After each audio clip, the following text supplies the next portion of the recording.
നിങ്ങൾക്കും ഈ ലെവലിൽ താരനില്ലെങ്കിലും സ്കാൽപ്പിൽ ഇതുപോലെ താരനുണ്ടാവും. ഇത് ഇപ്പോൾ മൈൻഡ് ചെയ്യാതെ വിട്ടാൽ ആദ്യം ചെറിയ ചൊറിച്ചിൽ, പിന്നീട് ഹെയർ ഫോൾ, അതിനുശേഷം കോൺഫിഡൻസ് ലോസ് ആവും.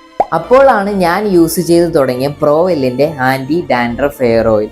ആയുർവേദ വിധിപ്രകാരം സ്കാൽപ്പ് കെയറിനും ഹെയർ ഗ്രോത്തിനും സപ്പോർട്ട് ചെയ്യുന്ന നെല്ലിക്ക, ചിറ്റമൃത്, ഉമ്മത്ത്, ദന്തപ്പാല്, ആര്യവേപ്പ് എന്നിവ ചേർത്ത ഒരു സ്പെഷ്യൽ ഓയിലാണ്. സോ റിസൾട്ട് എഫക്റ്റീവ് ആയിരിക്കും. ഞാൻ ചെയ്തത് സിമ്പിളാണ്. വീക്കിലി 2 പ്രാവശ്യം സ്കാൽപ്പിൽ അപ്ലൈ ചെയ്ത് 2 മിനിറ്റ് മസാജ് ചെയ്തു. അതിനുശേഷം 30 മിനിറ്റ് കഴിഞ്ഞ് വാഷ് ചെയ്തു. ആദ്യ യൂസ് മുതൽ ഡിഫറൻസ് ഫീൽ ചെയ്യാൻ തുടങ്ങി. സോ എനിക്ക് അതിൻ്റെ റിസൾട്ട് എടുക്കാൻ സാധിച്ചു. സോ നിങ്ങൾക്കും ഈ പ്രോബ്ലത്തിന് പെർമനൻറ്റ് കെയർ ആഗ്രഹിക്കുന്നുണ്ടെങ്കിൽ കമൻറ്റിൽ ഹെയർ എന്ന് ടൈപ്പ് ചെയ്യുക, അല്ലെങ്കിൽ സ്ക്രീനിൽ കാണുന്ന ഈ വാട്സപ്പ് നമ്പറിൽ മെസ്സേജ് ചെയ്യുക. See tomorrow. Vivek J, the network.